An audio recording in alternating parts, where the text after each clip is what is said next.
Assalamualaikum warahmatullahi wabarakatuh. Bagaimana kabarnya anak-anak hari ini? Mudah-mudahan semua dalam keadaan sehat dan bahagia.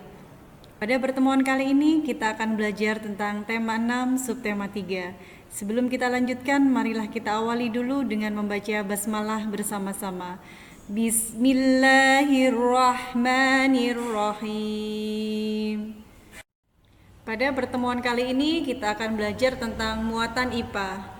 Muatan IPA di subtema 2 ada 3 hal yang akan kita pelajari. Yang pertama adalah konduktor, isolator, dan semikonduktor. Pertama yang akan kita pelajari adalah konduktor. Konduktor adalah bahan yang dapat menghantarkan energi panas dengan baik. Contohnya apa, anak-anak? Nah, contoh dari konduktor adalah tembaga, aluminium, baja, besi, dan sebagainya. Semua jenis logam biasanya mempunyai sifat konduktor seperti wajan, panci, setrika, dan juga kabel listrik. Tentukan sekarang benda apa ya di sekitar kita yang bersifat konduktor?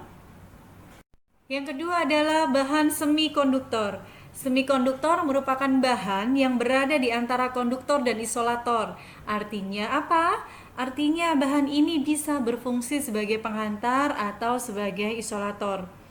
Bahan ini bisa saja menjadi konduktor bila diberi arus dengan besaran tertentu dan juga bisa menjadi bersifat isolator ketika dilewati arus dengan besaran tertentu. Yang ketiga, isolator. Isolator merupakan kebalikan dari konduktor. Isolator yaitu bahan yang tidak dapat menghantarkan panas dengan baik. Oleh sebab itu, bahan yang terbuat dari isolator biasanya digunakan sebagai penyekat atau pembatas bahan konduktor atau semikonduktor. Seperti yang dapat kita lihat pada kabel yang dilapisi oleh isolator di bagian luarnya. Hal ini tentu sangat berguna agar kita tidak tersengat arus listrik. Contoh bahan isolator antaranya adalah karet, kayu kering, plastik, kaca, dan masih banyak lagi. Nah, siapa yang tahu nama-nama benda yang ada di gambar yang Ibu tampilkan? Tentunya semua tidak asing ya. Ini yang kita lihat adalah tampilan dari alat-alat rumah tangga. Nah, dari bahan-bahan yang ada yang bersifat isolator dan ada yang bersifat konduktor. Kita pelajari yuk satu-satu. Nah, di sini ada beberapa contoh dari bahan yang bersifat konduktor.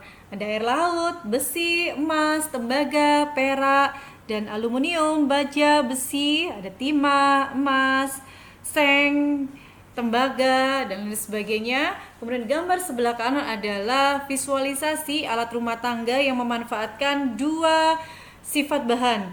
Yang pertama, bagian bawah setrika karena terbuat dari logam maka bersifat konduktor, dan yang bagian gagangnya karena dipegang oleh tangan kita supaya tangan kita tidak panas terbuat dari bahan plastik maka bersifat isolator.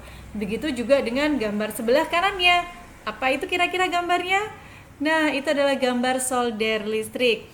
Nah, pada solder bagian yang ujung terbuat dari logam maka bersifat konduktor, dan yang dekat dengan tangan terbuat dari bahan plastik maka bersifat isolator.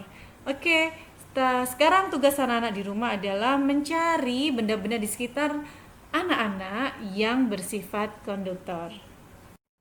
Nah, ini visualisasi dari bahan-bahan yang bersifat isolator atau tidak menghantarkan panas dengan baik. Nah, ada gelas, plastik, keramik, karet, kertas, gabus, kain, kayu, wol, dan segala bahan yang terbuat dari kayu-kayu ya.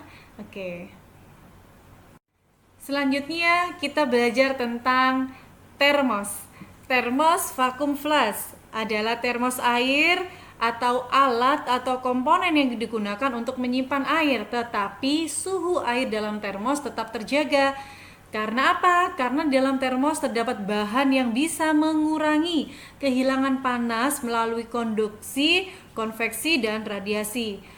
Konduksi dan konveksinya dicegah melalui dinding termos. Gabus dan plastik merupakan tutup sebagai penghantar yang buruk. radiasi inframerah lebih sukar dicegah. Dan berkat ilmu termodinamika ini, air panas yang terdapat pada termos suhunya akan tetap tinggi karena panas dari air tersebut merambat pada dinding termos. Termos adalah sebuah merek alat penyimpan air panas dan dingin agar awet. James Dewar, tahun 1842 sampai 1923, adalah seorang pria asal Skotlandia yang menciptakan vacuum flask atau tabung hampa udara yang mampu menjaga suhu yang ada di dalamnya. Jadi nih, pada awalnya Sir James Dewar merupakan seorang penemu. Apa temuannya? Beliau menemukan bejana kosong sebagai wadah untuk menampung air susu anaknya agar tetap hangat. Dan hasilnya susu yang dibuat James tetap terjaga hangatnya dan dikembangkan lagi oleh Reinhold Burger. Pemberian nama termos didapat dengan melakukan sayembara nama dan dimenangkan oleh warga Munich. Nama yang diajukannya adalah Thermos Flask. Dari kata termos, itulah bahasa Indonesia menyerapnya dengan termos. Dalam Kamus Besar Bahasa Indonesia KBPI, termos adalah botol yang diberi dinding rangkap untuk menyimpan minuman agar tetap memiliki suhu seperti semula. Nah, ini adalah visualisasi sebuah termos. Prinsip kerja termos adalah sebagai isolator. Isolator adalah bahan yang sulit sekali untuk melakukan perpindahan panas. Jadi isolator ini menghambat suhu panas dari air ke udara yang luar. Thermos flask yang didesain berbentuk botol dan terbuat dari kaca berdinding rangkap, ruang di antara kedua dinding dibuat menjadi hampa dan dinding pada termos dilapisi perak agar suhu air yang ada di dalam termos tidak dapat dipengaruhi oleh perubahan-perubahan keadaan dari luar. Pada termos terdapat dinding kaca yang bagian dalam dan luarnya dibuat mengkilap. Tujuannya apa? Tujuannya agar kalor dari air tidak terserap pada dinding. Sedangkan bagian luar dibuat mengkilap berlapis perak agar tidak terjadi perpindahan kalor secara radiasi. Ruang hampa di antara bagian dalam dan luar berfungsi mencegah perpindahan kalor secara konduksi. Sedangkan penutup luarnya, biasanya terbuat dari aluminium, berfungsi sebagai isolator antara tabung kaca dengan udara yang ada di sekitar. Prinsip kerja selanjutnya pada termos adalah kalor yang masuk dalam tabung tidak bisa merambat keluar karena dihambat oleh kaca yang mempunyai warna putih dan mengkilap. Warna putih dan mengkilap itu menyerap sedikit kalor dibandingkan dengan warna gelap.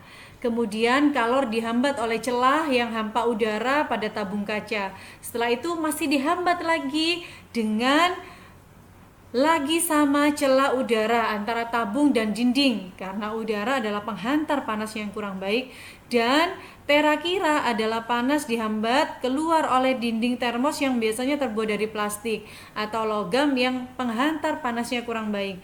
Jadi dengan adanya tabung tersebut suhu di dalam termos tetap terjaga karena hampa udara menghambat perambatan panas melalui udara dan panas air tak bisa merambat keluar baik secara konveksi maupun konduksi. Sekarang kita belajar tentang bagian-bagian termos. Yang pertama adalah tutup sumbat termos. Biasanya terletak di bagian paling atas. Selain berfungsi untuk menutup termos setelah diisi dengan air panas, ternyata tutup sumbat ini berfungsi juga untuk mencegah perpindahan kalor secara konduksi. Yang kedua adalah dinding kaca. Fungsi dari bagian ini adalah untuk mencegah perpindahan panas dari air panas agar tidak diserap oleh dinding. Yang ketiga, dinding luar kaca. Selain dinding dalam kaca, ternyata ada juga bagian dinding luar kaca yang berfungsi untuk mencegah perpindahan kalor secara radiasi. Yang keempat adalah ruang hampa atau vakum.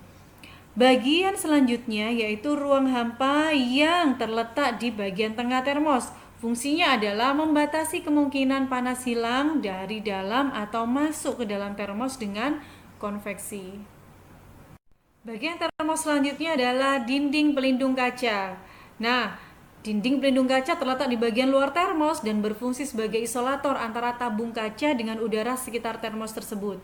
Yang terakhir adalah karet penahan kaca. Bagian ini terdapat paling bawah dari desain termos. Bagian tersebut berfungsi untuk menjaga posisi botol kaca agar tetap berada di tempatnya atau tidak berubah.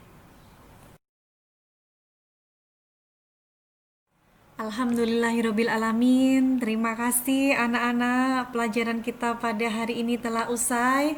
Mudah-mudahan apa yang sudah kita pelajari bersama senantiasa teriring ridho Allah Subhanahu wa taala. Semua yang menjadi ikhtiar kita, semua yang menjadi cita-cita kita, mudah-mudahan senantiasa dimudahkan dan dikabulkan oleh Allah Subhanahu wa taala. Mudah-mudahan semua yang kita pelajari senantiasa menjadi ilmu yang manfaat dan barokah dunia dan akhirat. Jumpa lagi di kesempatan yang lain. Terima kasih. Wassalamualaikum warahmatullahi wabarakatuh.